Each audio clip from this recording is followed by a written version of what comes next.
When most people think of NASCAR, they think of four corners and an oval-shaped racetrack. However, since 1989, NASCAR has made the trip down to the Sonoma Valley to tackle the 12-turn road course here at Sonoma Raceway. Hello, my name is Finity Kuna here with Connor Horn, Hunter Sleppy. We are here at Sonoma Racing for the first road course of the season for the Area Pro Series. Guys, we've seen some fantastic racing all week long, and I think this is going to be another one to add to the list, especially with the awesome Xfinity car.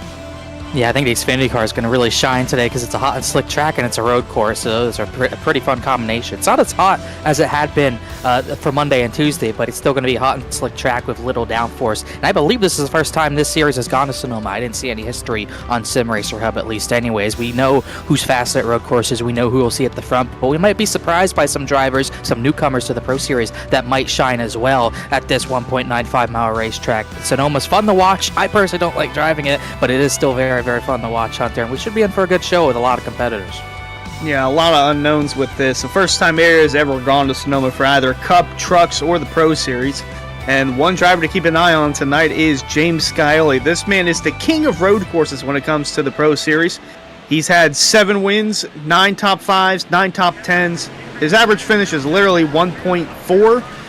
He's got the most poles and the most laps led on road courses. So this guy is at the top of every category when it comes to road courses. So I would definitely keep an eye on him, Finian. But another name that comes to mind when you think of road courses, Travis Beckner. He's got the fastest time on the board. But I feel like it's going to be a showdown between those two tonight.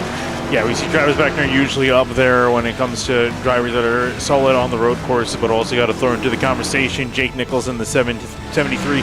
Usually quick at almost anything you throw him in a car in, and he's looking pretty quick in practice. Another driver to mention is Zach Carr, familiar name to those on SimTV, running the Outsiders Racing League. We've seen him be able to wheel a car around a road course, and he's looking pretty good in practice, at least currently sitting in third. Yeah, he put a good time down. He's been circling this date for a while. I think he's pretty excited to run Sonoma. I think he'll be at the front. Justin Munsell 5th on the timing sheet. We should see him have a pretty solid run. And I know he's down the practice order, but the 48 of Jeff Wright, he might not be the greatest at all of the road courses, but when it comes to Sonoma, every time I've watched him race Sonoma around other drivers, he always seems to just understand how to get to the front and how to keep the tires on it, and he just knows Sonoma for whatever reason. I know he's only 14th on the timing sheet, but I think he'll be a force to be reckoned with tonight in that Lowe's number 48. That's only won here once, or at least not that scheme, but the 48, Jeff Wright, I think he'll make his presence known tonight, but he's not the only one. There's still so many other drivers who we could see kind of spoil the show, like a Matthew Bell or a Zach Nichols. Or even Zach Carr, we mentioned him. He's running third on the leaderboard. Justin Munsell, I feel like he's been long overdue for getting a win at some point. Running 5th in the order. Andrew Payne running 6th on the timing charts. Cameron Hearn also has been a while since we've seen the 4-car go to victory lane. So I feel like this could be a bit of an oddball tonight, Connor, because of the fuel mileage and the amount of laps that we have here. Yeah, it might get interesting. We saw the truck race had to be lengthened to 40 laps. It was going to be 37, but we saw people, you only had to save about a lap or two of fuel on Tuesday if it was only 37 laps. So they lengthened it to 40-lap race. But we still saw someone make it all the way on fuel. I think it was Michael Venable, if I remember correctly, in 95. He made it 40 laps on a tank of fuel on the truck. He got less downforce. You'll probably have less on-throttle time here tonight. So we might see someone try that once again. We'll just have to wait and see. We'll see if John Furnace can get to the front. I remember, I think 2 seasons back at Mid-Ohio, he got the boot from James Skyi to take that win away from Furnace at Mid-Ohio, and I believe that was before Furnace had won an area race. He's only 16th on the timing sheet, but he should be pretty quick as well. Yeah, the 28 has been able to be up near the top, especially at the road courses in seasons past. So we'll see if he can muster that up. Again, obviously, when you look at practice and kind of taking a look at the fastest laps, of course, with qualifying coming up in just seconds, all going to be about your fastest lap. But it also takes a lot of consistency as well. And I think that's where you mentioned, Connor, drivers like Jeff Wright, where you can see them potentially really shine, especially on the long run, especially considering there might be a small chance they can make it to the end without having to make a stop. But before we head into qualifying, I just want to thank the Area iRacing Twitch channel. Race fans, be sure to subscribe to the Area iRacing Twitch channel. As a subscriber, you'll have Area iRacing emotes to use in chat and earn double channel points that you can use to redeem for free merchandise for just $5 a month.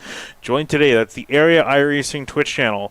As we head into qualifying, it'll be a longer qualifying session than the rapid-fire qualifying we've been used to for most of this season. Got 2 laps on the clock for these drivers and 10 minutes on the board for them to make it around. And it will be an interesting qualifying session. You have 2 laps, which I believe is different from seasons past. You'd have 1 lap, but you have 2 laps. So if you don't want to use the tires on the first lap, you could go for a second lap. Or if you make a mistake, lap 1, you could go for a second lap. But I think for the most part, the way the tires are on these cars, you should try to go for your one and only lap. But at least on your out lap, you're going to try to keep it as calm and cool as possible. Don't slide the tires. Don't wear them out. Don't heat them up too much. And you should have a pretty solid chance at a good lap. We'll see what Blaze McKinney can do. I didn't see where he was in practice, a little further down the order than he might have liked, but he should still be pretty good as well. And even throw an extra wrench in things, Hunter, I think I saw Logan Clampett actually join this session, so he might give it a go to get a victory on the season tonight. Got a lot of people here trying to... I don't know if we have any go or go homers, but we still have a lot of people here as there's the 27 of Beckner looking to get everything that he can out of his number 27 as he looks to start his qualifying time. Again, as he gets ready to run across the start-finish line for his first lap, we'll ride on board with Travis Beckner. And since we actually have him in his camera available, we'll take a look at his onboard as well. Watch him fly around here at Sonoma, working up through the hill, a tight right-hander up the hill, blind corner into another blind corner, turns 3A and 3B. Got to flick it around the hill, up you go, over the hill, down you go to turn 4. And you got to be careful not to hit this curb too hard in turn 4. Just lightly tap it, and you should get a good run out. That curb might be deadly as well. Throw you into that tire barrier. You got to be careful there. Hard braking zone to 7. This is where you're going to see a lot of passing opportunities here. One of 2 passing opportunities, I would say here. Just wrap that curb. Don't hit it too hard. Then you're going to use these a little bit. Slam the ones on the right. Get the best angle into these S's right here. But he slid a little bit too much. Lost a lot of rear end grip, so he's going to lose some time there. But that's what you need to do to be fast here. And then down out of the S's, you come to 10 and 11. There's a side swiper in turn 10, and then you're going to want to break her down a lot in turn 11. Don't want to overshoot this corner, otherwise you're going to be off in the tire barriers, whether you hit the inside ones or the outside ones. As he looks out of turn 11, then another little short left-hander for turn 12, and then to the start-finish line, see what he puts on the board. Across the line for him, a 116.6. Looks like he's impressed by that. And that's a tenth faster than his practice time. So a solid lap for him. We'll see, does anyone beat it so far? Nothing yet. Andrew Payne put up a decent time, but he's 4/10 off. And as I say that, Zach Nichols in the 44, he jumps to second place on the board. And it's a big gap from first to second. Yeah, for now, it's a pretty big gap. Zachary Carr went 4th. Philip Groner went in about the 9th position. Haven't seen the 73 put a time down yet. So still a number of drivers waiting. You do have 10 minutes tonight. Here's Zachary Carr. We'll see if he tries to put a faster second lap down. I think it's going to be very difficult to go faster lap 2 than lap 1, but we'll see what he can do. Maybe he thinks he made a mistake. You can see all the rubber around the track, and it's funny looking at the rubber on corner entries, Hunter. You can always see where you're kind of hopping up and down. You can see that the rubber kind of go away, then come back, go away, come back. It's going to be a big problem, I think, wheel hop is. Jeff Wright, who might be a contender. You can see that difference in the black on the racetrack as Wright comes into 11. Yeah, only 2 guys with times in the 116s. That's Travis Beckner and Zach Nichols. The next highest up is Andrew Payne with a 117.02. See what Jeff Wright puts in the 48. Be 117 flat. That should be near the top of the board, 3rd or 4th. And actually 5th, so just a little bit shy there by a couple hundredths of a second, but really time much better than his practice runs. Jake Nichols, he's working through the back half of the track. Actually, to turn 11, he's getting ready to start a flying lap as he heads off for his run. Philip Groner just came across the line a second time. Number 11, he's going to be the number 11, he's going to be in 10th place. Trying to look at some other drivers. John Furness up to 7th. And that was interesting. Groner did pick up on his second lap, so maybe he made a big mistake. 28's through 11 right now, but either way, Groner did improve. Furness is coming across the line. They're about to. So is Jeremy Miller. This is 5 more minutes to put a time down. Like Hunter said, no DNQs, at least not as it stands. Furness goes a little bit faster. Looks like he's going to be 7th on the board. Actually, a little slower. He did not improve. Jeremy Miller jumped up to 11th position in his number 30. Just missing that top 10 by a few thousandths of a second over, it was Justin Munsell. David Weissard now 10th. O'Kresick has cracked the top 10. Greg Mitchell now 10th. Oh my goodness. Wow, that was, what a time to... Well, I think he's scheduled to start in 10th. I don't know if he's going to be able to race. Well, hopefully we don't see that tonight. It's a very big jump if you do it. Oh, Levi Heilman, I'm not even sure. Well, he looks like he's just drifting. He's doing some drift practice. Heilman, wrong event here, but he's definitely hanging it all out there. Waiting to see someone try the drag strip. He's trying to SVG it around. You can see his tire marks. His tire marks, yeah. See what Nichols can do across the line. Looked pretty good, 92.151. And that'll put him second on the board, about a tenth slower than Beckner. So an impressive lap there. I've yet to see James Skyoli jump to the top. I don't know if he's on track. He's just starting a lap. He's just starting a lap. Waited a while. He'll have enough for 2 runs, so if in case he messes up lap 1, he'll be able to go around for one more circuit to get a time, but he's really waiting until the last possible second. Wonder maybe that has anything to do with the weather. If it's cooling down or heating up. Should be technically cooling down a little bit. It was really hot in practice, 110 on the track, currently 102, so slightly cooler conditions. I think that's why we saw Beckner being able to improve a little bit. And for Skyi trying to see if he can improve enough in this run to beat not only Jake Nichols, but Travis Beckner, who seems to be his main rival for tonight. And I think it's going to be an important. We saw last night, or at least Tuesday night, really Monday night as well, but I think maybe trucks are a little bit more comparable. But Tuesday night, we saw track position. Sebastian Merritt getting pole was very important. He was able to pretty much dominate on his strategy of all night long from getting that pole position. So this is a big moment for Skyi to get that advantage over Beckner early on. He doesn't want to have to battle him up the hill. Especially in the points as well. He jumped up to 18th in the standings. He has missed a race, though, but looking to make up as much ground as he can. Getting the pole would be a bonus point. See if this lap time's enough to do it. Across the line for him, it's going to be a pretty quick time of 16.3. And he's got it up there. Will beat Travis Beckner by decent margin to almost 0.3 of a second. Why he's the guy to beat. that kind of proves it right there. I mean, he's got 7 road course wins to my count, so he's definitely the man to beat. And he has 7 road course wins at 6 different racetracks. This would be his 7th different track if he could get number 8 tonight as Rafe Slate comes across the line 26th, really hopping up the hill with just 2 minutes to go. Not too many others need to put a time down. Actually, saying that, everyone's put a time down, so no one else needs to go out. I'm trying to see where Logan Clampett might have qualified.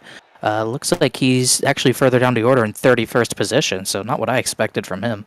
We'll see if he gets a second lap. I'm not sure. Yeah, everyone's at least got 1 lap down. Still see some guys out there on the track, whether they're putting it down a second time or just getting enough practice in, or extra practice in, I should say. But for now, this is what your top 10 looks like, Finian, and it's pretty much what I expected, the 7 and the 27 on the front row. Yeah, I was going to say pretty much what we expect, but a lot of bow ties at the moment. 9 out of the top 10 positions. Matthew Bell upsetting the balance with Toyota there sitting in 9th place, but a lot of strong cars. Skyi, Beckner, both Nichols, Jake and Zach. Zach Carr, Andrew Payne, Jeff Wright. I think all of them really got a shot. David Weiser a little bit quiet in practice with his runs, but looking strong. And moving on to the next page, Cameron Hearn, Okresic, Greg Mitchell, Munsell, Jeremy Miller. So a bunch of other really strong cars just outside the top 10 as well. And it looks like with what we got, we have 43 drivers scheduled to start, and all of them are going to be making it on through. And there's a lot of good drivers inside that 11th to 20th range, and it's pretty packed up. It's only a second separating the top 15, and you remember Skyi went 2.5 tenths faster than Beckner, so that's really 0.8 tenths of a second between 2nd and 15th. You have to go back to Blaze McKinney to have a second between Jake, whoever was second, Travis Beckner and McKinney, so a very tight field. I think tighter than any of the others we saw this week. And then some guys outside the top 20 that are probably looking to take the different strategy because we could be close on fuel. Some guys could make it, but also, Finian, some guys might opt in to take tires if the tire wear is too much for them to handle after 15 or 20 laps. Wouldn't be a bad idea to try and make up some positions that way. Yeah, it wouldn't really be a bad idea. And it's going to be quite a few strategy options for these drivers with the conditions the way that they are. So we'll see what they decide to do as qualifying is just about wrapping up. Got a little bit of a warm-up session, although I think it's going to be pretty quick. No need for the admins to decide who's going home. Everyone's going to be taking the green flag that is showing up here. 43 cars getting ready to go around here at Sonoma. And actually, before we get going, I want to thank our starting grid sponsor, Central Mobile Homes. Looking for a small, large home, a new shed, or a triple crown trailer? Look no further than Central Mobile Homes. They've been proudly serving Florida customers for 28 years with a plethora of small and large home floor plan shed designs and triple crown trailers. Available in LaBelle, Okeechobee, Clewiston, and Sebring. Head to centralmobilehomesinc.com to get started today. And drivers are taking a little bit of a chance to get warmed up in the warm-up session. Just get the car around here one more time. See how the track is feeling out. And again, we were talking about strategy for these drivers. Connor, as a driver, you were driving here on Monday. Very different car than the Pro Series car that we have tonight. But tire wear, do you think it's going to be worth it for these drivers to push all the way, get tires, and then go on their way? Or maybe try to save the fuel and save the tires? We'll just have to see. We saw Michael Venable actually gain positions, finish third on Tuesday night, stretching the fuel and the tires. The tire wear is severe. You're going to have to take tires if you're going to take that one pit stop. But we still are yet to see if anyone can make that 40-lap stint go all the way. I'm interested to see who tries it. Venable was kind of inside the top 10 when he tried it on Tuesday night. So he did gain a decent amount, but he was at the front and tried it. We might see drivers at the back have to try it because when you start at the very back, you're going to lose a lot of time on those first few laps stuck in traffic, especially for guys with the EOL, like just the guy with the EOL, like Justin Fuller, for example. So this is going to be pretty interesting to see who tries to do what. I think the front runners will still try to pit around that halfway point at lap 20, but we might see some alternate strategies. Some drivers short pit, and we might see those drivers try to go all 40 laps on fuel. Oh boy, I'm just thinking about how this is going to play out for Ian, and I'm not sure if it's going to be the 7, the 27, or we're going to have a third up-and-comer, like maybe the 73 Jake Nichols, but I'm excited. I'm looking forward to it. Oh, definitely excited. Looking forward to it, and let's get started going through our large list of cars. We'll go through your starting lineup here. We have James Skyi starting on pole. Next to him, it's going to be Travis Beckner in second in the number 27.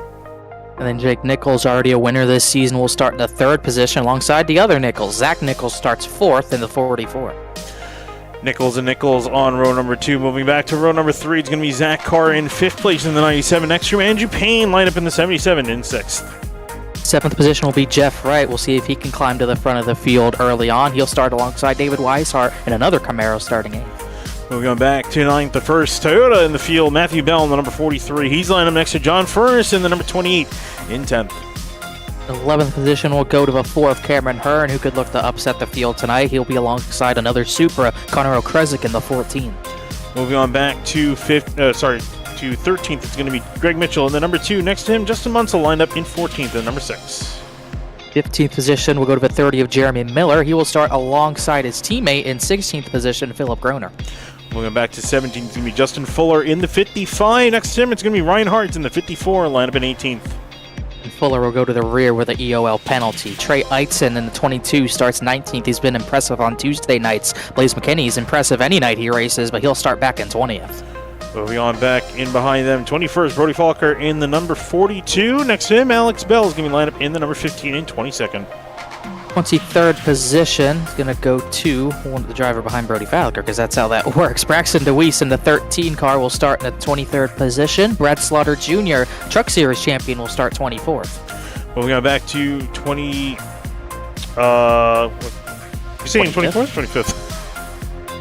Well, I went with this row. I was wondering why it didn't switch over. Oh, I'm sorry. Apologies for that. I got mixed up. I was trying to press around some other things. Sorry, there we go. 25th, Alex Weaver lined up in the 29 car. Race slate next to him in the 98. He lined up in 26th. We have an extra pace lap, so we have time to have that happen. Ben Pierce will start 27th position. Levi Heilman, who had some troubles at Dover, will start 28th. Moving back to 29, Shane Abbey's lined up in the 84. Next to him, Bryce Senezek in the 09, lined up in 30th.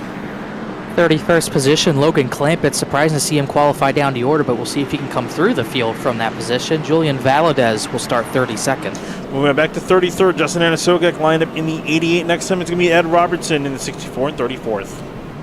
35th position, the 9 of Shane Theory, and disappointing qualifying effort. I'm sure he's upset about it. He'll start way at the back alongside Case Lakatos, who struggled on Tuesday night. He will start 36th.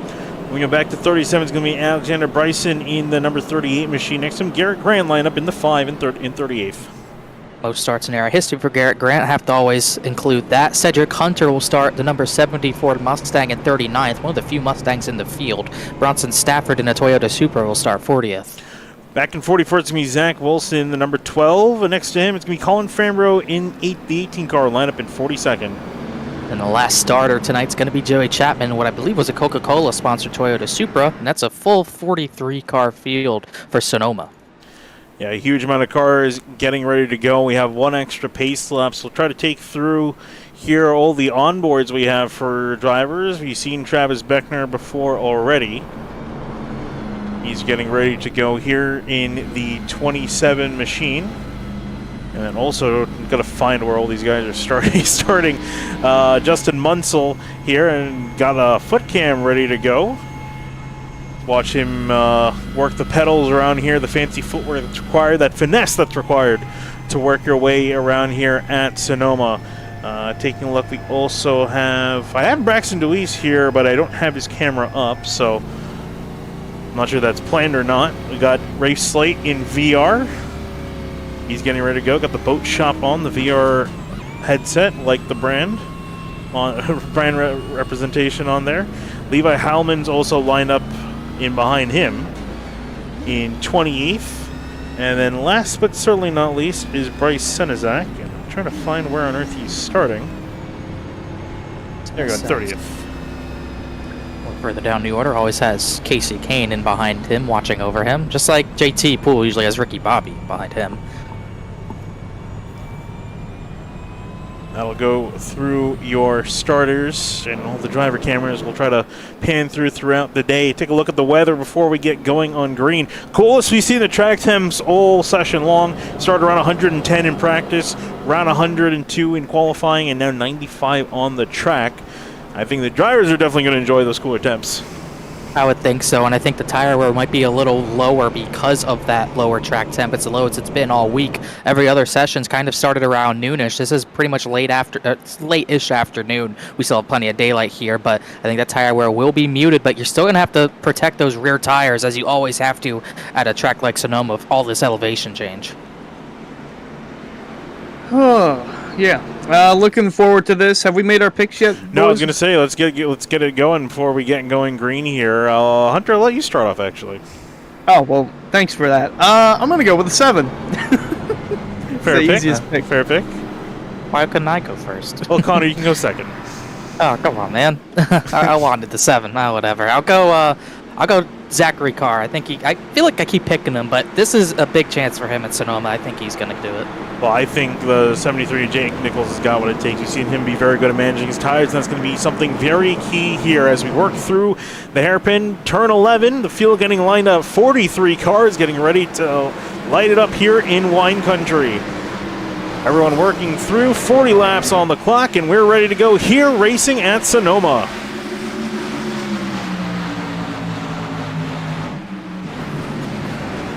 Up the hill into turn 2, side-by-side action. James Skyi trying to see if he can break away from Travis Beckner. Everyone else in behind looking like they're clear away. They're still fighting hard. Beckner working around the outside in turn 3A, and will get through on the inside in 3B. He will muscle through to the lead.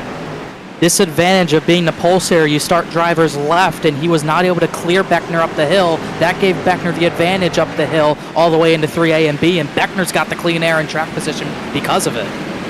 They are down into turn 7.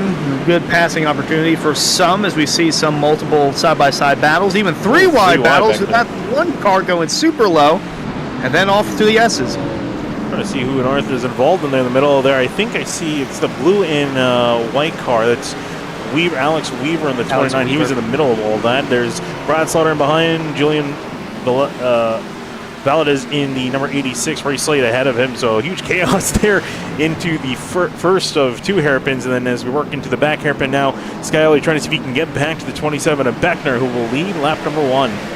And track position is so important, not to get the lead on the first lap, and the clean air is a big deterrent of a 7, but he looks strong in the back half of the track. He's still able to stay on the bumper of Beckner. He's going to have to get him quickly here, because if he can't get him before the tires wear out, he might not get him at all unless he pulls some sort of strategy. He's right on the bumper.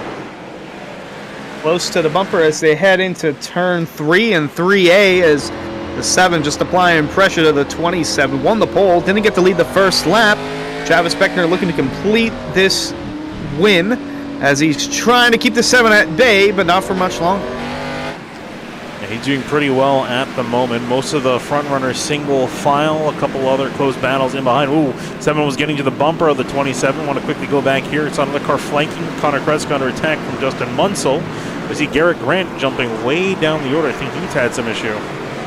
He's had some issues. Bryce Senesac hit the concrete wall in the first corner, so that's why he has damage. But we'll see what happened to Garrett Grant side by side with Ed Robertson, and it will go 3 wide. That's Justin Fuller, and looks like Robertson might have gotten a tap from someone. His remember got cut off, and he's got a little bit of damage because of it. And meanwhile, still single file for the majority of the top 10 up here, all trying to get through turn 11, then into turn 12. Very interesting 1.9 mile road course here. That's Philip Groner behind him. Starting Ryan Hart. Blaze McKinney as well. Yeah, they just had some contact down there. Not sure there was a dive bomb from someone in here. Taking a look at Ryan Hart's in behind. Maybe it was accidental. I think Blaze McKinney was the one who got into him. Oh, yeah, he did. That 87 actually already had damage to the nose at the start, and collected him right there at the end. I don't think Blaze really came up too much. They kind of just came together, kind of how racing happens. Turn 11, it cost McKinney a spot. 2, trying to see who that was, couldn't tell, but either way, they're going to get single filed out as Skyi took another look in 7, but he's not quite close enough to make the move. That was Logan Clampett who got by Blaze McKinney, excuse me. But you can see Beckner is kind of struggling right now, Hunter. He's not getting away from Skyi, and he's still got a long line of cars behind him because of it. I was going to say, still early in the going here, lap 3, and they're trying to complete as the 7 of Skyi still hounding on the bumper of Travis Beckner, trying to force him into making an error, and 73 of Jake Nichols just watching this unfold in front of him. Has a look into the inside, goes back to the outside around the 27. He's keeping a defensive line going, Beckner, and he is all focused at the moment. Trying to look ahead, look in his mirror, see who that 7 is, because he's giving him 0 breathing room. Yeah, I don't think that was the move. He tried to cut to the driver's left, but there's no grip out there unless if you're offline, and he lost time because of it. That gives Beckner breathing room to keep the rear tires on the thing. I saw Jeff Wright lighting things up. Julian Valadez has had a spin out of the final corner. See what happened to him. Ooh, I see the 8 of... Ooh. It wasn't Brad Slaughter. Oh, a little bit of Chain reaction. Yeah, chain reaction, reacting to the 98. I believe that is Rafe Slate. Yeah, 86. Well, it's 32 on Trading Paints, but it was the 86. Kind of booted Rafe Slate. Slaughter couldn't check up in time.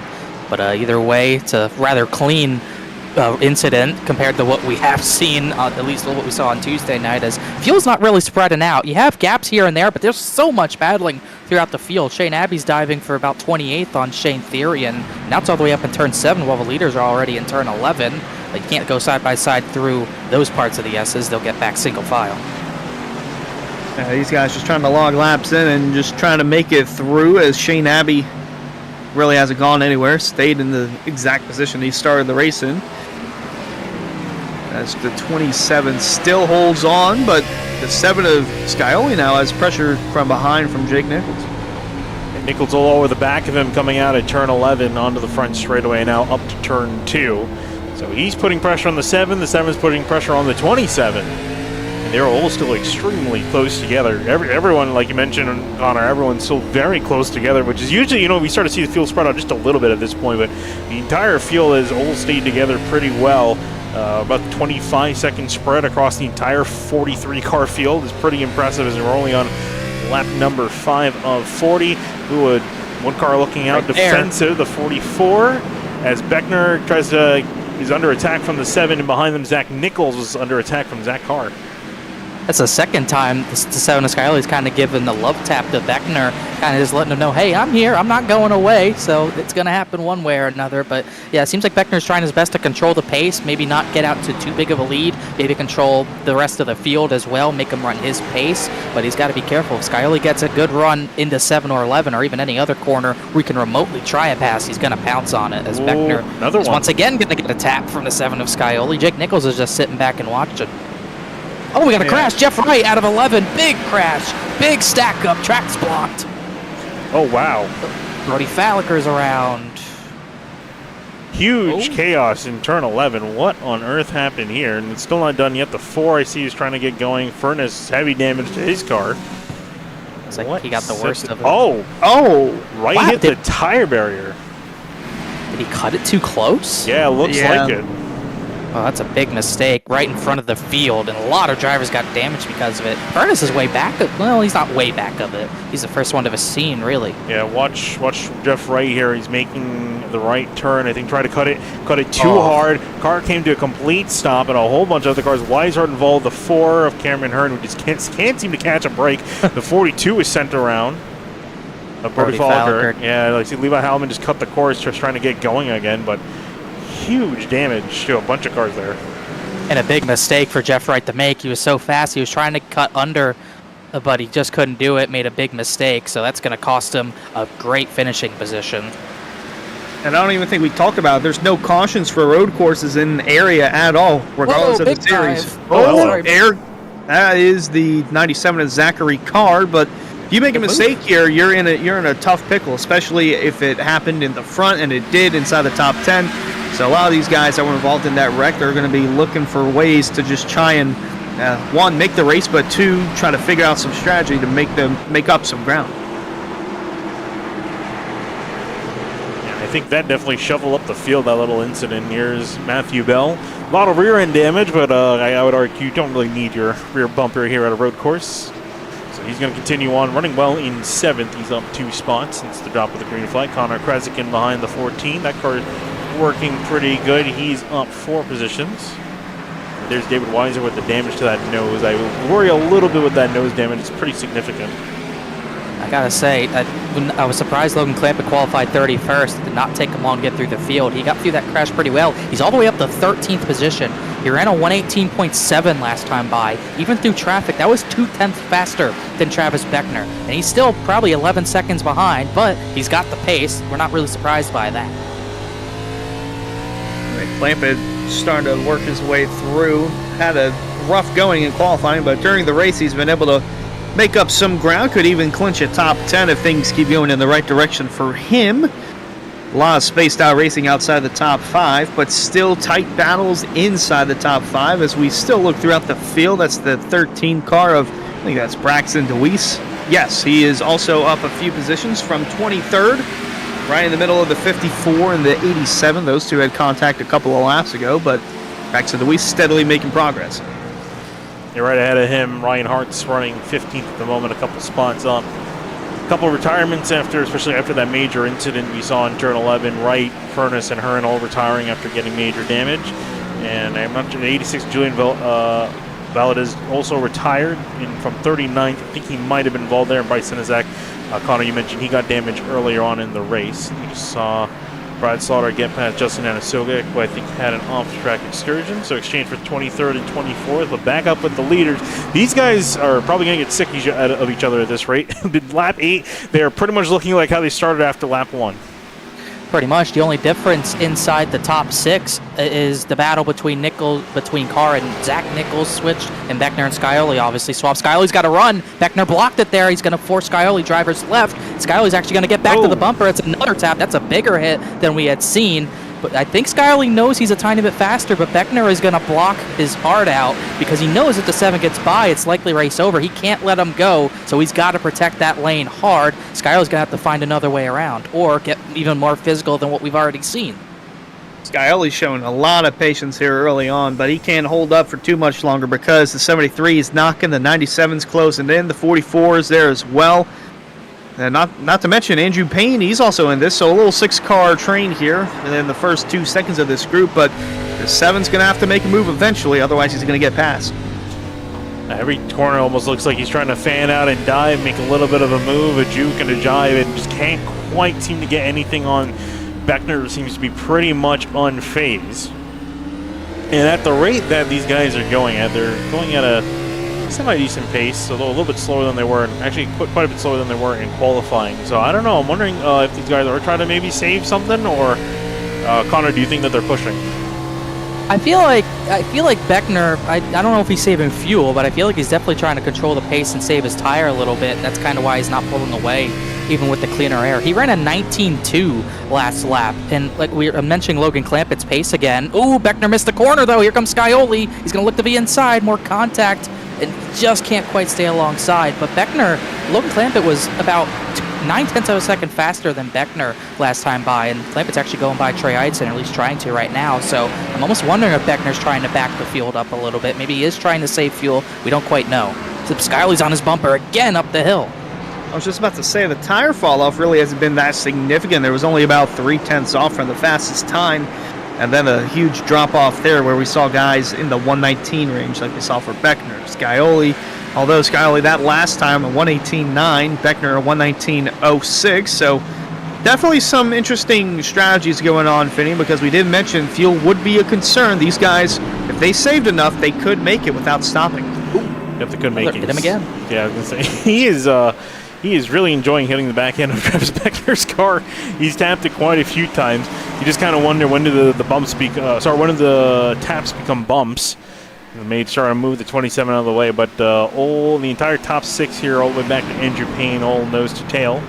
And we saw also Logan Clampett getting past the 12. He's actually making some inroads, Logan Clampett. We were talking about his pace is looking pretty good. I saw a little bit of a juke from Jake Nichols. Another bump. Whoa! Oh. Too much of That was a a bump. bigger bump. That's 7 out to lock it down. And he really slid the rear tires, too. He's got to be careful. That can't wear him out. I think he fired in a little deeper because Jake Nichols actually looked to the inside of 11. So Beckner, if the 7 keeps wearing his rear tires out sliding like that, he might be able to get away. But once again, you can see Skyi gets such a great run up the hill to get back to Beckner. But it seems like from 3B to 4, Beckner has had the advantage most of this race. Yeah, this was the part of the racetrack where Beckner made it known that he was going to be a contender, where he took the lead on the first lap. And while Trey Eidson in the 22, he's starting to make his way closer towards the top 10. Started back in the, 19th position, so he's almost there. Oh, he booted Beckner again. Beckner kind of shut the door late into 7. This is good stuff. And I see him offline a little bit, maybe trying to get a maneuver done, but then he has to worry about Jake Nichols sitting right in behind him all over his rear bumper. And Nichols also doesn't seem to be in any particular rush. So that being said, he is definitely mounting some pressure on that 7 that he probably would love to be without as they head into turn 11. Skyi a little bit further back than he has been in the last few times they come down here. So almost got the quarter panel of Beckner, who took it very easy through there. Yeah, Beckner, I think, saw he had a gap, tried to be easy, but Skyi wasn't as easy. And we're coming up to close to halfway. You think if these drivers do have to pit to the end, if they choose to pit, Levi Heilman's had an off, but you'd think that the undercut's going to be very important in getting track position for the end of this race, as we'll see what happened in 10 to 11 to the 99. Oh, that was off from the entry. It looked like he hit the rumble strip on the outside before entering turn 10, and that's what threw his car sideways. Unfortunate stuff there for the 99, who's actually having a pretty decent run. Back up to the leaders, we'll check on them. Still no change in the order. He's sure trying to change the order. He's been making pokes and prods, but nothing significant. And it's incredible that these 5 are able to stay pretty much nose to tail, and they are not letting Beckner get away, and they're not letting the 7 get away either. I just wonder what Skyley's pace would be if he could get clear. This is probably going to be his best chance at Beckner that he's had all race, but he's a little offline, a little wide. We'll see how hard Beckner tries to protect this lane. Oh, he's going to give room to the outside. Oh my gosh, the 7's going to be under fire from the 73, and there it is. And that's exactly what Beckner needed to see. Those two going side by side so he can begin to check out. Yeah, I don't think that is what Skyi needed to do there. I think it might have been a little too impatient. The 73 Nichols almost into the wall heading through turn 1. He is still trying to be there to the inside of 2, but couldn't keep it there. Zach Carr fanning out a little bit to see if he can maybe make something out of that mistake, but he will stay in line. Couple, oh, hello, drag race out of turn 11 into turn 12 onto the front straightaway getting aggressive. That's Alex Weaver fighting off Rafe Slate there in the 98. I saw that battle. I saw Jeremy Miller and Trey Eitzen went side by side from the exit of 11 all the way into turn 2. Oh, there goes, is that Weaver? That was Weaver. Yeah, saw that coming. It looked like there was a little beef between the two earlier in the race. Not sure what for, but that Rafe was Slate showing his displeasure with Alex Weaver. Well, look at the rear bumper. I don't think that was, I think he got a little bit of a tap. Watch the 8 of Slaughter climb up the hill. Oh, yeah. Bam, right there. Oh. Not much he could do there, I wouldn't think. Yeah, assistance from Brad Slaughter, so yeah, nothing really 98 could do. Good job, Connor, pointing that out. Oh, and as we go back live, Shane Abbey has had an issue out of turn 4. Haven't seen a lot of spins out of turn 4 today so far, compared to what we saw in the Cup Series. Although the ninth, you can argue, is still fairly young. He's heading into there behind Shane Terrian, and just got a little bit too happy on the gas. Yep. I heard Jose Anasogak have kind of like a fake laugh out of turn 4 when he saw the 84 spun, because in 11 a few laps ago, the 88 got the punt from the 84. But either way, they'll be able to continue with no damage. Skyi's actually, I wouldn't say lost a little ground, but he hasn't pressured Beckner just as much quite yet. Looks like Zachary Carr's fading off of Jake Nichols a little bit. And I feel like we're about to maybe see a, well, we saw the battle. Looks like Matthew Bell, Justin Munsell might have swapped positions, couldn't tell there. And I think Jeremy Miller's getting sick of Trey Eitzen because he keeps beating the back bumper off the 22. Whoa, 7 of Skyi getting very opportunistic there. Had a look in turn 7, but no change in the running. And you can see in the background there the other battles going on. Justin Munsell leading Bell and Okrezik. The 6th of Munsell ran a laps. He ran a second quicker that last lap than Matthew Bell. So Skyi's close. 43, but oh, look at this block. He's daring Skyi to hit him. He's daring Skyi to hit him. He hit him again. He's daring him to spin him. I really think he's trying to dare the 7 to spin him. But Skyi is playing it very patient right now. We'll look at Travis Beckner's onboard. He's working his way up and through the hills. That 7 bearing down on him. And whoop, actually going to go a little bit maybe too wide. Open the door. Here comes the 7 to the inside of 3A and B. Going to throw it in again. Here goes Nichols. He's going to get the driver's left. It's going to give Beckner more room to maybe get away in 7. Nichols is going to stay around the outside, but got forced a little too wide. Now here comes Zachary Carr. He takes a look on Jake Nichols. Can't do it as Beckner gets more breathing room through 7 as Skyi is heating him up, but just can't make the pass. And you think eventually something's got to give. And Jake Nichols will not give him all this time for much longer because he has stayed on these two the entire time. Yeah, great virtue of patience for both the 7, the 73, although I think the 7's is starting to shorten a bit with 27 to Travis Beckner. Huge run through turn 10, a little bump there, but, well, that's set up for turn 11. Skyi going to look around to the outside once more. Another famous bump. Almost got to trademark that at this point with how many times he's done it. And, well, no change there. Nichols a little bit offline, but Zach Carr not able to make anything out of that. Behind, seeing some Logan Klampik trying to climb up through the orders, got past David Weinsard. He's looking at Connor Okrezik next as his next victim. Well, Hunter, you're definitely right about Klampik potentially getting a top 10. He's already there and still got many laps to go. And he has been catching the leaders at the rate that Beckner and Skyi and Nichols have been setting. This number 90 car, he could potentially join them.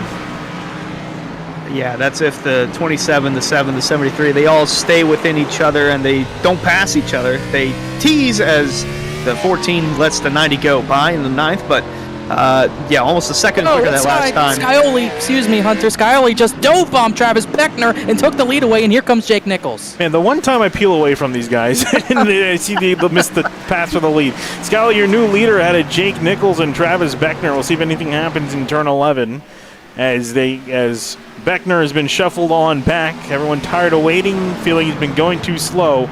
Now Skyi back in front and has actually not led a lap. If he can make it out of turn 11 without any issue, it'll be the first lap he's led tonight.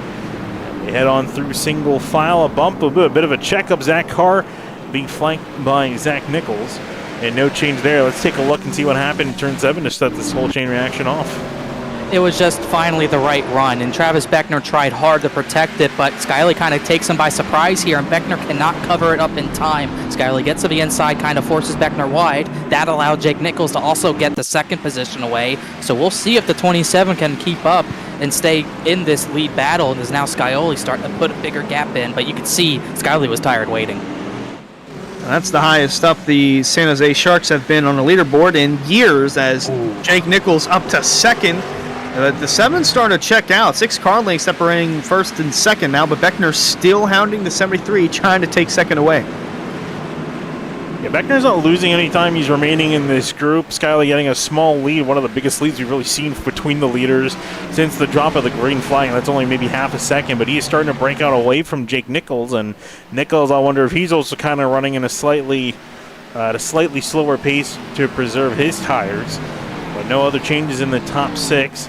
Not too far back is Justin Munsell. Logan Clampett, he's worked up to 8th now, and since we last looked at him. So that number 90 car is still flying up, just under 7 seconds back from the leaders. As they work through the hairpin, ooh, Beckner a little bit of a slide out of there. I wonder if he's maybe starting to push himself a little bit further, potentially a little bit too much, burning up his tires. Just have to see James Skyi at 18.4 last time by. Zachary Carr, Travis Beckner ran 18.7s. Logan Clampett ran an 18.9, so he was about half a second off the 7 once Skyi got into clean air. Trey Eitzen, he's 13th. Miller got by him eventually. He also just got by Philip Groner. Brody Falliker was in that stack up in turn 11. He's trying to recover to get 18th from Alex Bell.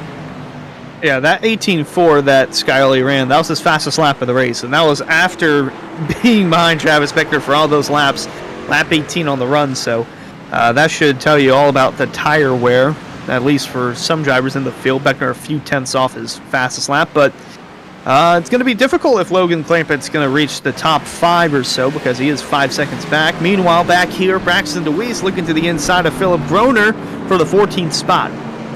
Trying to see if he can get the pass done in turn 7. Groner trying to defend on the inside. They're going to be side by side to the S's, and it's going to be DeWeese that'll get it out of Groner as he backs up to 14th for him.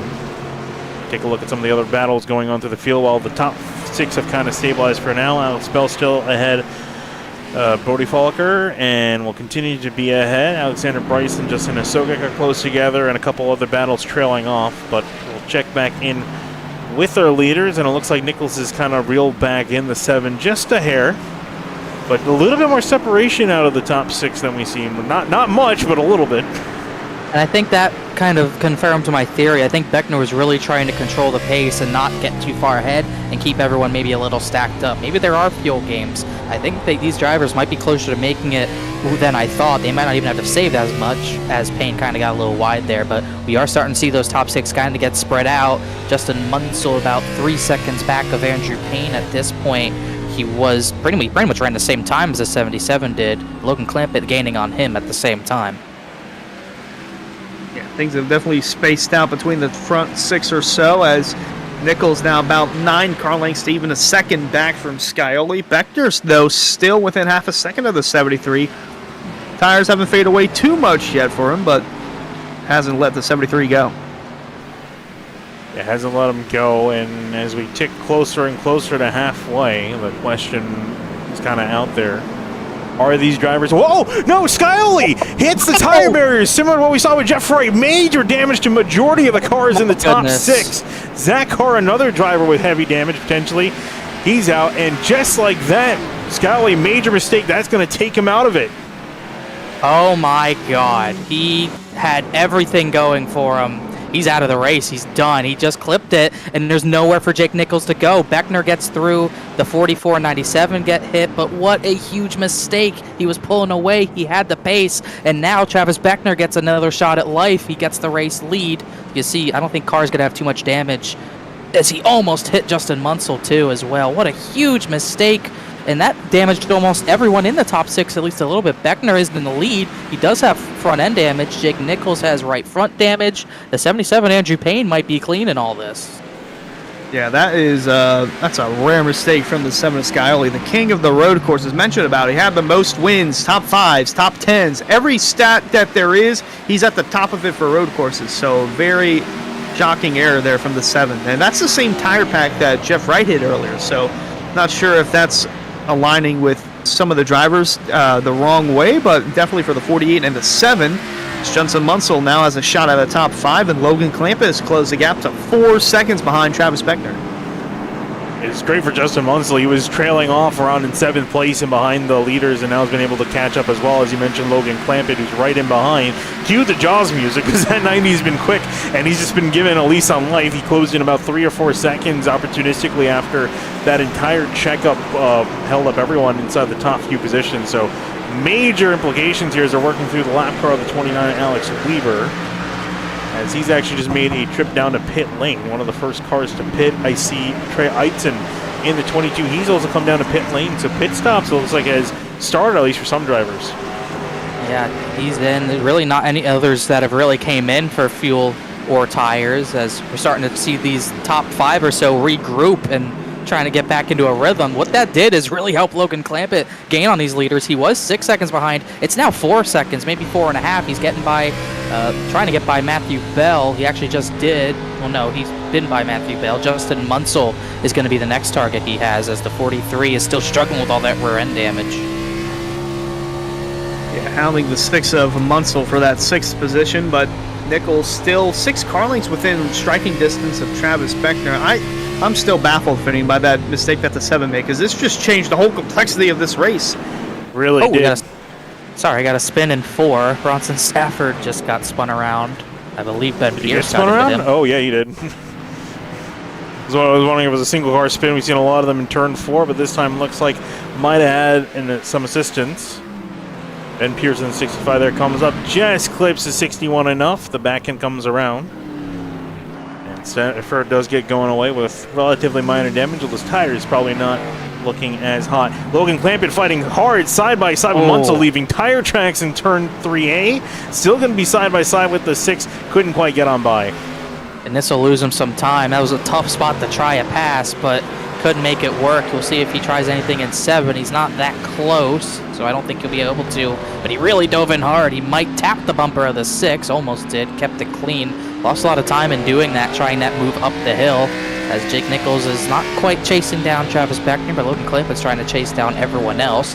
That's been a good benefit for Andrew Payne. He got up to 3rd and all that. Yeah, that is a great pickup there for the 77 of Payne. Puts himself in a podium position, but the 90 of Logan Clampett losing a lot of time there. It was 4 seconds at one point. Now it's getting near north of 6 seconds, as behind him, go back to the 90. He's got the 29 of Alex Weaver, who did pit, but with the fresher tires, going to be a little bit of an interesting debacle here, because lap traffic intervening with the top 10, and then behind, still inside the top 10, the 43 of Bell, the 33 of Weissart with some damage at the front of that 33 machine.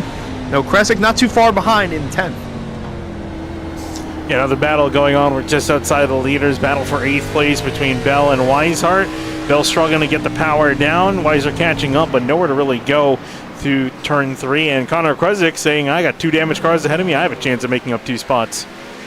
Yeah, he's trying to get through the field, so he's going to try his best to get any of these positions. I think Kresick might be a tiny bit faster. Weishart sliding the rear off of the curb through turn number 4. So I think he might have to deal with Kresick before he can get the Matthew Bell. He's one of 2 drivers without a rear bumper in the top 10 now, because Zachary Carr started to slide back because he lost his rear bumper in that crash as well. As the driver in 24th, Trey Eitzen, who got those fresh tires, just set the fastest lap at 17.2, which is much faster than what the leaders have been running. But I don't know how much of that time he can get back if the leaders can't or don't have to pit. Yeah, it will be interesting to see how far he'll go on the leaderboard with that different strategy, because fuel seems like everyone's going to be able to make it on, at least inside the top 5 or so, but tires definitely going to be a concern, as guys are running 119s, 120 that last time by from Matthew Bell. Logan Clampett just back in the 119. So pretty average times throughout the top 5 or so. Zach Nichols was about even 5/10 off of Travis Beckner that last time by, but Jake Nichols still, and Payne going a little off-road.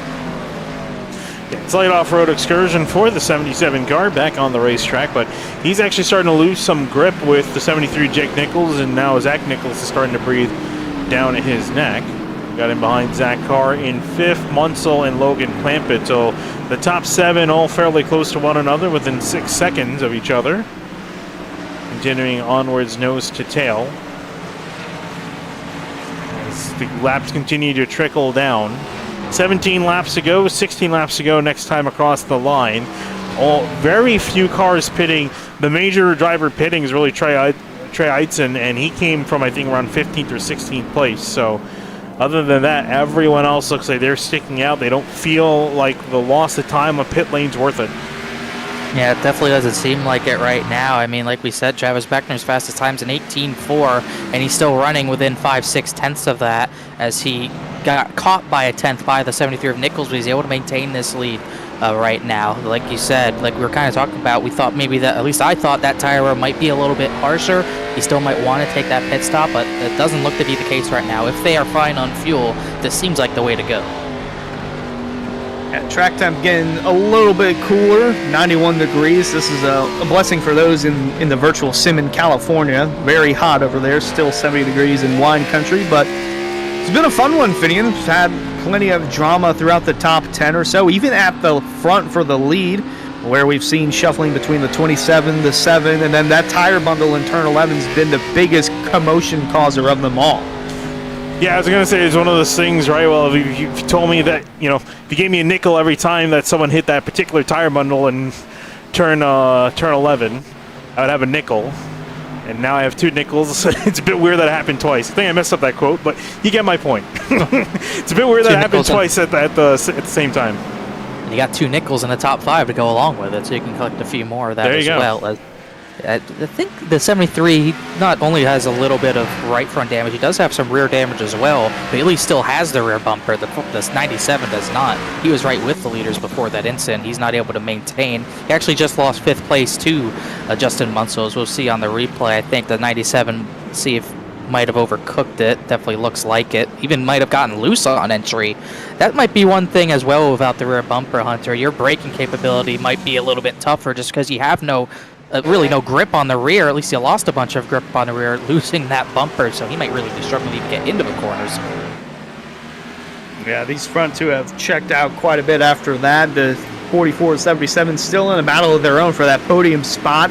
And even behind them, Andrew Payne, well, not Andrew Payne, he is in this battle with the 44, but Justin Munsell, Zachary Carr, and then Logan Clampett starting to creep into the picture now, as that was a wild set of turns there for Zachary Carr. He's struggling. Yeah, he really is starting to struggle. If the damage is hurting him or just the tire wear is starting to really catch up with the 97, just can't quite keep that car up to pace, up to snuff. Logan Clampett. Bit surprised that we haven't seen the 90 come back at the 6. He kind of backed off. I'm not sure if he's trying to cool the tires down, maybe save them for a last run push to break inside the top 5, but he's kind of backed off the pace a little bit. Here's some battling going on. Brody Folliker sideways drifting it through the S's. Got passed by Alex Bell. Might be cast by one more as Greg Mitchell tries to work around him in the 2.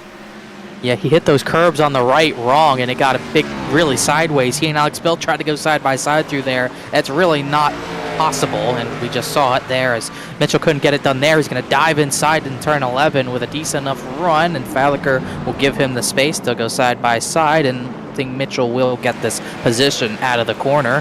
Philip Groner's still fading a little bit. Blaze McKinney's all over the rear bumper just up ahead of this battle. They'll go side by side, and it almost looks like Groner's going to let him go without battling up the hill. Yeah, that is for the 14th position. I'm not sure what happened, if the sim's glitching or not, but it says win for Travis Beckner. I just realized that myself. Did we make the script too soon? I think we're going a little bit too further ahead. I'm going to try to do a little Control-Alt-Reset here, and Control-Delete, I guess, is actually the correct term, but I'm going to try to reset things, get the timing back going. Not sure why it showed everyone finished. I'm sure Travis Beckner hoped it would finish right now because Jake Nichols is closing on him, and he is right at the bumper. Not close enough to have a real look for the race lead quite yet, but he is gaining and he looks faster at this point in the run, as they, like we said earlier, they checked out on Zach Nichols in third. So enjoy some 80s NASCAR while we try to get the ticker back going. Good old-fashioned. I need the old version of the ticker that we have, where there's literally nothing on it. It's just the yellow text. Laps to go, top 5. It pops up every 5 laps or so, maybe. Yeah, basically. Got some lap traffic. One thing that's going to come to play, they have lap traffic up ahead that they will catch. You got Fambro, Bryson, and Ed Robertson all up ahead. That could play a factor, as Nichols is right there. He did not get that great of a run off of 4. He'll show the nose, try to maybe intimidate Beckner into a mistake, but not quite close enough to have that dive into the corner to get alongside. Going to be close here with this lap traffic starting to get in the way. Well, they're not there yet, but going to be interesting whenever they do catch up with them. Zach Nichols has broken off about a second out from 4th place Andrew Payne. Meanwhile, we're on board with Jake Nichols as we see Finian. The lap car is starting to get bigger and bigger in the front of the 73. Yeah, more and more of them. We actually have lost quite a few drivers. We only got 31 drivers still running on the racetrack, so decently high attrition rate. As he had Robertson struggling, almost wrecking in front of our leaders as he's struggling to get through turn 11 in one piece. He'll make it on through. That was really close. He almost corrected into them, but he thought thought better of it, but he got out of the way, as you cannot go side by side through there. Alex Bell keeps making it work. It's 2 passes he's made at that part of the S's, that time on Philip Groner. And so Bell's starting to creep up closer towards the top 10 as... So is Greg Mitchell, too. He's actually been working through quite a few cars. He's been picking them up and putting them down. We saw him work past 42. He's gone past the 11 and the 15. So he's inside the top 15 now. And also Trey Eitzen, if you're wondering where he is doing and how he's doing with his fresher rubber, he's back up to 20th. And has a couple cars ahead of him. This might end up being a neck around either nothing gaining for the 22 or a slight net gain. So not a horrible strategy call for him. So look at the leaders, still nose to tail, and then the battle going on behind. Justin Munsell, Andrew Payne, Logan Clampett, and Zach Carr. And Eitzen pit from about 12th, so if he can get up to 12th, that would be a net even. So he's got a ways to get up there, but we'll just have to wait and see, as battle for the lead not close quite yet. Zachary Carr is following the 7th, Clampett's up to 6th, and it seems like he's kind of stalled out. Definitely lost time to the leader since we last looked at him, so I think he used up a lot of tire to try to get to the front, as I think that said Robertson getting out of the way. He used a lot of tire to get to the front, but he's kind of lost that advantage, and now he's just kind of trying to hold on. Although he's still past the 97, he might still be faster than Andrew Payne, but as far as his pace compared to the top 2, I don't think he can get there as well, as Fambro is right in front of the top 2 right now. Yeah, front 2 still within 3 car lengths of each other. Beckner, Nichols, they've really been the... Beckner, sorry, held up there by Robertson. That might give Nichols an opportunity here, Hunter. It's going to go down into turn 4 and then going to head to turn 7. Not that big of a deal, at least for now. The 27 is still the leader. The 73 is still on the bumper, but it's going to be between either one of these two if they don't wreck each other. That's the big concern. Yeah, that's going to be the big thing. I really don't think we can really look at Nichols. I think he's definitely obviously going to not try to wreck the 27. Beckner, though, we have seen he has been aggressive in the past with mixed success of it.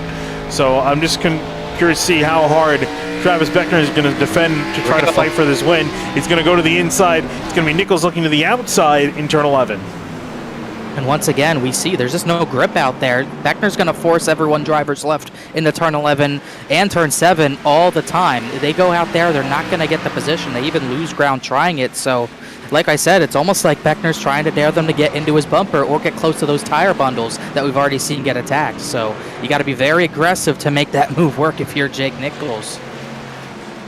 Yeah, that's if Jake Nichols wants to be aggressive. We don't really see the 73 that aggressive too often. We see him fast, don't get me wrong, but we don't see him try to bulldoze people like Austin Dillon out of the way for wins. He races fair and square, and I think the 27 knows that, as Mitchell looks to the inside of McKinney, went really wide through turn 11. Oh, Mitchell got loose at the same time. Yeah, lit the rear tires up trying to get back on the power. He'll still stay ahead of the 87, so up to 14th. The dude's at a pretty consistent climb forward. And he's got a decent gap, around 8 seconds next to the next highest car ahead of him. That'll be the 13 of Braxton Dewey. So Blaze McKinney trying to come back here to get back on the power. Can't quite get to the back of the 2. So Mitchell, I think, will scamper off away into the distance. As you look back at the leaders coming to the line, 9 laps to go. Laps are winding down between these two. Beckner, man. These guys, I feel like you would think after not 1 but 2 cars have hit the tire barriers on the inside of turn 11, they would leave a little bit more space, but they are taking every inch they can away.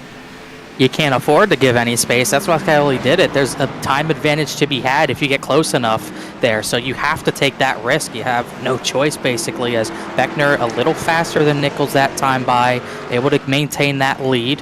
And trying to look at Zach Nichols. Zach Nichols was about 2/10 slower. Justin Munsell was actually faster than the top 2 last time by, but pretty far back with only 9 laps to go. Likely not to get there, but the 6 showing decent pace like we kind of expected to.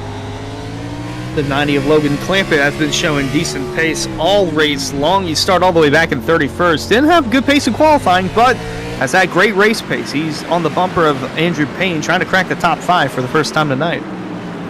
Yeah, what an impressive climb forward for him it would be, starting for 31st all the way up to 6th. Even that's a good run himself, but I'm sure he definitely wants to get at least the top 5, especially when it's right ahead of him with Andrew Payne trying to hold on. For Andrew Payne's been a really great run. He's been up here at the front all day long, hasn't really made any major mistakes. He's been keeping in touch with the leaders and trying to see if he can just hang on to also keep that top 5. Ahead of them, a little bit quieter with Justin Munsell. He's a couple seconds up the road, and up a couple seconds up from him is Zach Nichols. But then, of course, we have the leaders, Beckner and Jake Nichols, just up the road. And in behind, other battles going on. Matthew Bell, Wise, Otto Kresick. They actually haven't changed order. I thought they would have passed each other by now, but they are all still very much nose to tail. And Cedric Hunter, I see, he's getting awfully close to the 15 of Alex Bell. Yeah, Bell's made some passes, but I think the 70 of Hunter has actually had to come through the field as well. He started 39th and he's up to 17th, so a good drive for the 70. Maybe not like Clampett's, but he's having to drive hard. Alex Bell's not going to give him the position easily, though. They're both catching Blaze McKinney, I believe, so they're trying to race to the 87 so you can pass him first. But once again, that move driver's left, it's not going to work, as Hunter's going to have to regroup up the hill and try something different. As Philip Groner just pulled off the pit. Oh, and up here, sorry to cut you off, Logan Clampett, a dive on Andrew Payne. He will break inside the top 5. Oh, it's really stacked up. Car's trying to get by Fambro as well. He's going to get stuck behind, but I'm kind of shocked Philip Groner had the pit. Maybe he didn't have the fuel to make it, or he just realized his pace just wasn't there, but he was running 20th before he came down the pit. Something to keep an eye on as Travis Beckner going to come to 7 to go. He's broken out to about a 1 second advantage over Jake Nichols, and everything's starting to get pretty spaced out between the field now. As looking back here, David Weishart still on the bumper of Matthew Bell, or what's left of the bumper. I don't even think it's a bumper, it's just a panel, but still trying to get around him for the 8th spot. No, Kresick still lurking in 10th. A close battle amongst these drivers, and also there's a battle for 15th. It's all 4 cars you see in frame there. Blaze McKinney, Alex Bell, Cedric Hunter, and Trey Eidson. Eidson with the fresh rubber. He's the only one to pit out of this group, so he's trying to see if he can muscle his way on by. I don't think he recovered at 12th, but he at least gets something. Big dive. This is going to be 3 wide almost. That got very hairy. Eidson's going to have to go a little further wide. And you can see the lack of grip there, like you mentioned, Connor, before. Nothing there to work with. Yeah, not at this point in the run. You're kind of hanging on for dear life, trying to keep it nice and tight to the driver's right to get as much grip possible, but just not able to do it. And there's no grip offline up the hill in 1 and 2. Bell has nothing. McKinney gets back by. Here comes the 70. They're going to door bang a little bit up the hill. Right in front of Trey Eidson, who's got fresh tires, trying to move up on the field as fast as possible because there's only 7 to go, but that 22 stalled at least for the time being through 3 and 3A and down into turn 4. Yeah, working through turn 4 now, nose to tail, and he's just kind of waiting to see where he can make a move back. Yeah, arguably he should be quicker, has extra grip to work with. The problem is that everyone's getting stacked up and just can't quite get back on the power as much as he needs to get on by. And McKinney's just got just enough at the top of the hill to get clear of the 15. Bell actually missed the S's there. That'll let Cedric Hunter have a chance maybe downhill here to get alongside, but couldn't quite do it as Eidson's being very patient even though he has fresher tires, as these two have let the 87 go now. It's now a 3-car battle for this position as Blaze McKinney pulls away. I'm sure Eitzen will have a move here if he can get there, as Hunter's going to be forced drivers left again. They might go 3 wide. That's going to be not working. That was really tight. Eitzen just checked up in time before he cleaned out Alex Bell, but he did get the position from Cedric Hunter. Yeah, it would have been real tight if he hit the tire barriers there. I mean, that's about as close as you can get to it fitting without hitting them. And right on board with the nose of Trey Eitzen because he was flirting with the tire bundle. So there, I can imagine that would look a lot more terrifying from the driver's seat too. I would think so as well. So good job. Made a pass through all that, so that was pretty impressive, to be honest. As Clampett's still trying to get 4th. He is closing in on Justin Munsell, as Justin Munsell's actually closing in on Zach Nichols, so that battle for 3rd might heat up by the end of this race. But the battle for the lead's cooling down. It's about 1.3 seconds from Beckner to Jake Nichols. Nichols had one close look in the turn number 11 where Beckner blocked it, and that seemed to maybe be his last chance, as 73's fallen off since then.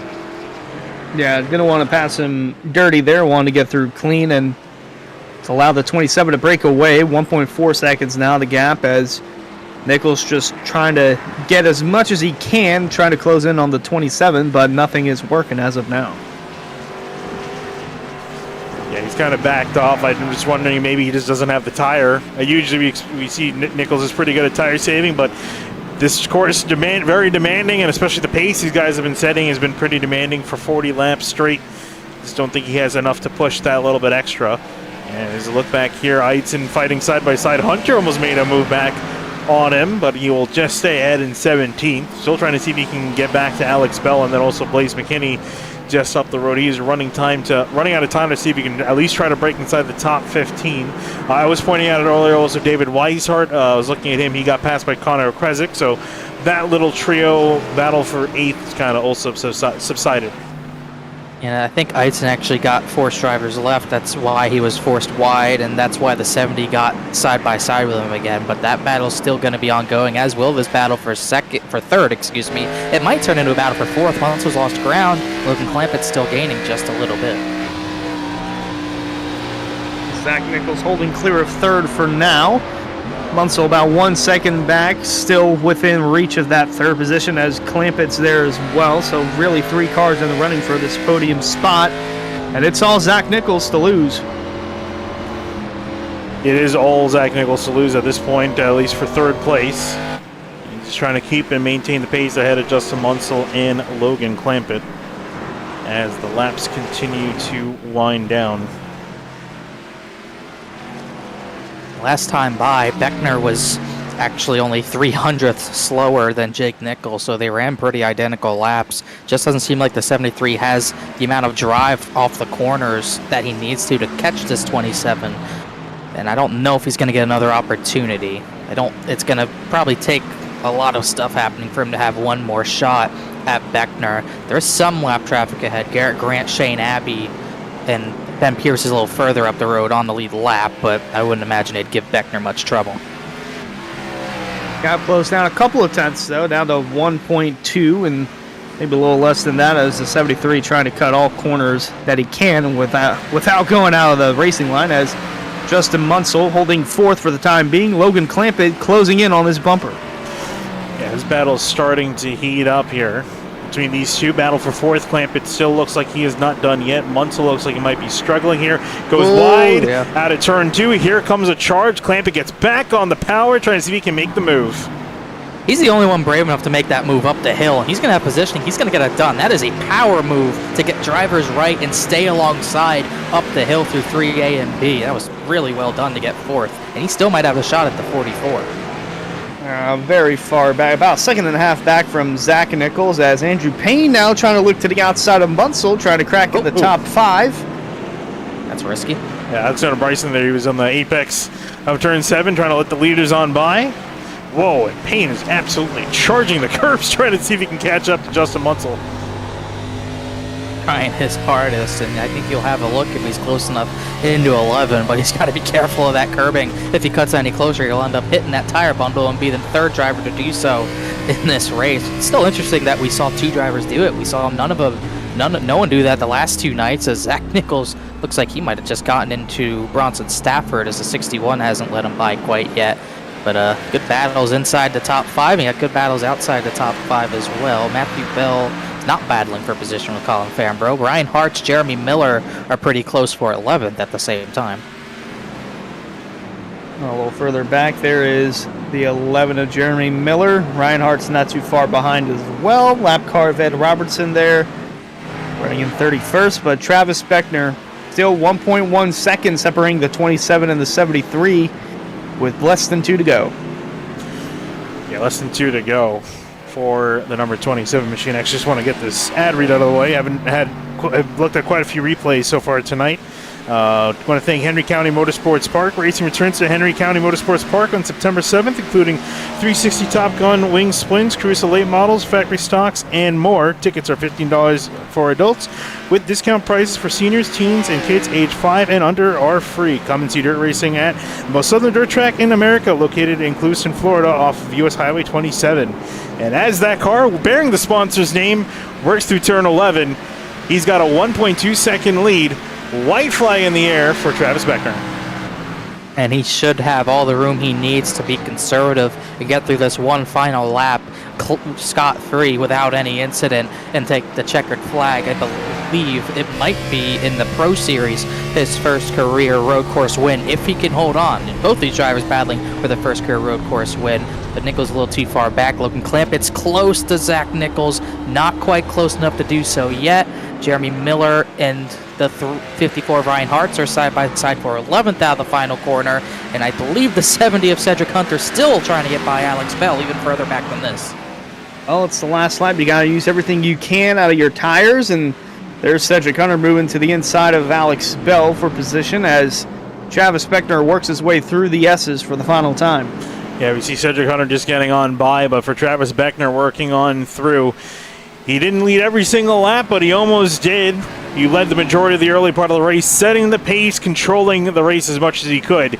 James Kelly got by him and then also made a mistake. Beckner took the lead back and never quite looked back since as he works his way through the final corner. The 27, he'll get back on the power, light it up just a little bit as he's going to rocket across the start-finish line. It'll be Travis Beckner that wins here at Sonoma. What a great victory for Beckner. He deserved it all the way. Logan Clampett just had a slide. He had Zach Nichols, but couldn't get it done. So Nichols will get third, and fourth will go to Clampett. Maybe Munsell. Oh, they crashed across the line. Whoa! I think the 44 ran out of fuel, and he got pushed across the line in third. Well, I'll be that. I didn't think that was going to be that close for these guys. Let's take a look at what on earth just happened between them. Was not expecting a heat like this. Here's a 44 of Nichols trying to get back on the power, couldn't quite do it. There goes Clampett into him, then Munsell, and an absolute wreckfest at the line. Yeah, Zach Nichols didn't have enough to get to the line, but he had enough help to get to the line, I should say. Oh, we have to take a look back here. There was the lunge from the 90 of Logan Clampett. He tried to make the move around the outside, and we've seen this how hard. Look at him lose the traction there, almost wrecked it. And ironically, if he waited, he might have been able to get past because there's the 44 starting to go slow. Here come the 90 and the 6 drag racing themselves to the line. Oh, boy. Justin Munsell with the assist. Remind me of that, I think it was what, Carl Edwards and Ricky Stenhouse at Iowa? Yes. Very similar to that right there. It was pretty similar to that. That was wild the way that one finished. And it didn't really mess up the order even at all. Justin Munsell actually got a spot from Logan Clampett because of it. It looked like Jeremy Miller actually got 10th position on the final lap. He was 11th. I wonder if someone else ran out that was ahead of him. I think not Alex Weaver. Someone might have ran out. It was actually David Weishart. He finished 19th, but no worry about that right now. Travis Beckner, a pretty dominant showing tonight. Yeah, first win of the season for Travis Beckner and a first win with his new team, Central United Motorsports. So those guys are going to victory lane with the 27. And the first win for Henry County Motorsports Park on the hood of the 27. Solid job there. You see 37 laps led. Very happy Travis Beckner here, and also gets a chance to take a breather as he's been pushing for 40 laps straight. Definitely hard to say he didn't earn it because, yeah, competition all night long. We'll take a look here, though, at our race results after a very chaotic end to that race that was fairly calm for the most part. Travis Beckner taking the win with Jake Nichols in second, and a very chaotic run for third with Zach Nichols sliding across the line just ahead of Justin Munsell and Logan Clampett. Yeah, a crazy finish that we didn't expect for the P3 finish, but the Canes Camaro gets to talk to us, and I think that's why he's the real winner tonight, because he won that battle. And Justin Munsell got the assist. Maybe he gets third and a half place points. I don't know how that works. And Chupane came 6th. Zachary Carr was damaged, and Matthew Bell. They both had no rear bumpers. They finished 7th and 8th. I think with the damage, they'll take that. It's a big win for Central United, by the way, as the 50 will do burnouts with his teammate. Okrezik and Miller, the top 10. Miller grinded hard for that one. I think he'll be happy. Was caught up in a wreck, but was able to come through with the top 10. Hart's just missing out on that. Braxton DeWeese with a solid showing in 12th. Greg Mitchell, Cedric Hunter, Blaze McKinney, Alex Bell, Trey Eidson, Anna Sogak, Weishart running out of fuel on the last lap, and Casey Lakatos round out the top 20. And moving on back to our next row of results, Shane Therrien climbed back up to 21st after poor starting in 35th. Some silver lining for him today. Ben Pierce, Brody Fallaker, Shane Abbey, and then a bunch of drivers ended up finishing a lap down. Grant Groner, Bryson, Colin Fambro, Alex Weaver, and Ed Robertson, your top 30. Yeah, a lot of drivers down here who had trouble. Rafe Slate had 2 incidents with the aid of Slaughter, intent to be decided on the second of those incidents. But the big story there, 33rd place, James Scioli. He got the lead from Beckner, and not too long after, hit the tire bundles when he seemed to be in control. It's a huge upset for him to not win, let alone be outside the top 30. A huge mistake. And where he is in points, Hunter, this was a big opportunity to gain points, get away from that top 20 battle, but he's going to be in it for at least one more week. Yeah, he was 18th heading into this race, but that blunder right there in turn 11 is what's going to cost him big. And moving on back to our last few finishers, John Furness, Cameron Hearn, and Bryce Senezek rounding out the finishing order. Well, let's talk to the number 44 of Zach Nichols. And Zach, well, I would have said he had a fairly uneventful day. Up until the checkered flag there, where I'm guessing you ran out of fuel. So walk us through how the last couple laps were for you. Yeah, I didn't even know we were going to run out of fuel till about like 10 to go, and then I started saving really hard. And, yeah, I started sputtering off the hairpin, and I kind of just tried to keep it straight, and I kind of kept it in the middle of the track, and yeah, we got hit across the line, which was it made up for the uneventful 90% of the first part of the race. Yeah, and really, obviously it was fairly uneventful. We saw you roll in a giant pack of 6 basically for the entire first half of that race. What was the game plan? Was it just saving tires? Obviously, you said you didn't really know you were going to run out of fuel, so you weren't trying to save fuel in the first part. But was it about saving tires, or where you just kind of felt you were in a decent place and didn't feel like pushing harder than you needed to?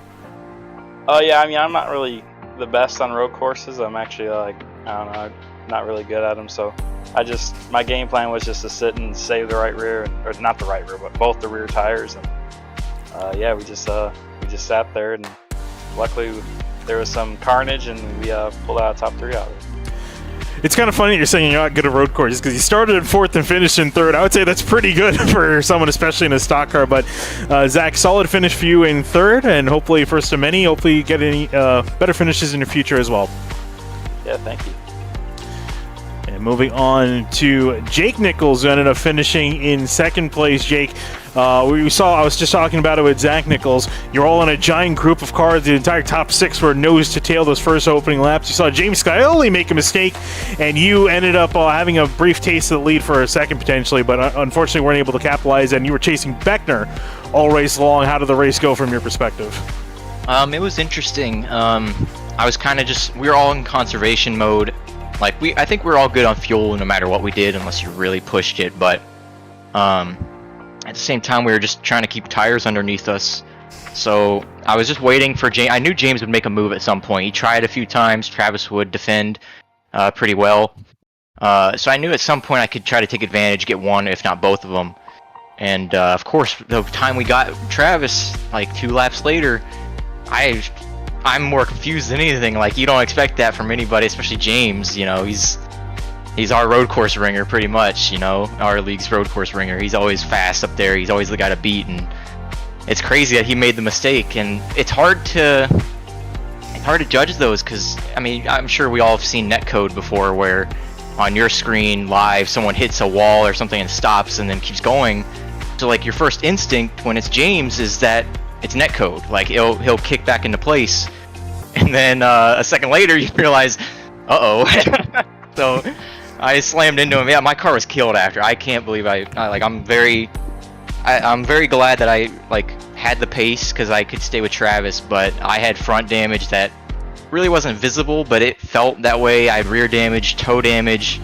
The fact that our car was even close to his pace was really nice. We were pretty fast all night. I wish we could have got a lap lead, but I don't think we did because we lost it immediately in that wreck. We had the lead probably for like a second, not even, if I had a bet. But anyway, good night. We'll take it. I think we got 2 top 10s for our team, so either way it's a great team points night, and it was fun racing with those guys. It's just sometimes accidents happen. I know James is gonna feel bad, but mistakes happen. We all make them. You just gotta keep your head up and move forward. All right, Jake. Well, regardless of what happens, still a very solid second place finish for you, and good luck to you. We'll talk potentially in the future. Good luck with the rest of the season. Thank you. And last but certainly not least, we're going to take a look and talk to Travis Beckner, winner in the number 27 machine, and also getting word to the first win for Central United. As your new driver to that team, walk us through your very eventful race, because I'm sure you're probably sweating after pushing this car around here for 40 laps. Yeah, I am definitely sweating. It doesn't help when your room is 87 degrees right now, but yeah, that I was not expecting to get the win after when James got by me, and then he ended up wrecking. I'm still in utter shock that he wrecked. He never wrecks at road courses like that, and got lucky with the brake when I barely tapped the wreck right there. Got some damage. It definitely got rid of some of the front turn in the car, but it wasn't enough to slow me down there at the end. Yeah, we saw that pretty much the entire race. You were either battling, trying to hold off James Skyi, and then eventually you were trying to hold off Jake Nichols for the rest of the race. How was that for you? What was the game plan for you? Just trying to keep up in front, set the pace, safety your tires, or were you looking in your mirror constantly? Did you feel the pressure from them from behind? Yeah, I definitely felt the pressure from them behind, but I was just trying to set the pace, save gas because it was going to be very close. I think I was running out of gas coming across the line. I was able to get it back around though. Yeah, just saving rear tires, sitting in front of them, parking the bus, trying everything that I can to keep them behind. So, and before anything, I really want to give the Central United guys a shout out. They hooked me up with these awesome shirts, the whole team and everybody. Oh wow, look at that. That's awesome. Yeah. I got there's 2 shirts. I got the purple one on now. I had the white one on Tuesday. And yeah, another thing is I got to thank all my sponsors. Ken Kenny, Hendry County Motorsports Park, Central Mobile Home Sheds, him sponsoring the series and the league and sponsoring me. My dad, my mom, my grandparents especially. It's been a rough couple weeks, but this is fun. I don't know what the word I was looking for there, and y'all taking the time out of your day to come broadcast this. I am very, very happy right now. All right, well, Travis, we'll let you go. Enjoy the victory, a very well-deserved victory here in the Area Pro Series at Sonoma. Travis, thanks for talking to us, and best of luck the rest of the season. Thank you. All right, and with that, it's going to be wrapping up interviews here from tonight at Sonoma. Gentlemen, I got to say, it was a pretty action-packed race, especially there towards the end. Very dramatic throughout the entire race. We didn't know if the fuel was going to hold up. It ended up holding up for most drivers, not everyone. We had some drivers run out, but we had a lot of fast drivers. We had 6 cars at one point within probably a second and a half. All 6 of them could have won the race, even though the battle for the lead was intense with Skyi and Beckner. We thought Skyi might run away with it. Then the mistake we saw, so rare, relegated Skyi to 33rd place, and that was really what Travis Beckner needed, and he had enough pace to hold off the 73 of Jake Nichols, and he had the fuel to get to the line. even though he was probably disappointed with P2, Nichols does get the point lead from Philip Groner, who did not have a great night. So I think Nichols will take that, at least maybe a consolation prize. But it's just a great race. It was not too overly slidey. It's the best way I could say it. That's a great terminology. Hunter, but it was a pretty gripped up track, but it still was just slick enough where we saw really solid action throughout the entire top 40, really. Yeah, it was a very exciting race for the Pro Series at Sonoma, and a very exciting weekend of racing for all 3 series, and looking forward to next week, where I believe all 3 series will be going to North Wilkesboro. So we haven't been there for the Pro Series or the Cup Series, but the trucks make their return to the 0.62 mile oval in North Wilkesboro. So Phinia, next week's going to be fun as well for the short track fans out there. Yeah, definitely going to be a lot of fun. Just want to thank a couple sponsors here at the end that we didn't get a chance to get to. Elite Entertainment add some life to the party this summer with Elite Entertainment, located in Boiling Springs, South Carolina. Elite Entertainment provides high-quality band production to entertain at any location, including karaoke, single, music bingo, and more. I also want to thank High Banks Podcast, just 2 blue-collar guys, Nick and Alex, talking about NASCAR and more. Listen to episode 205 with Brad Slaughter. New episode with Jacob Bell coming soon, available on Spotify.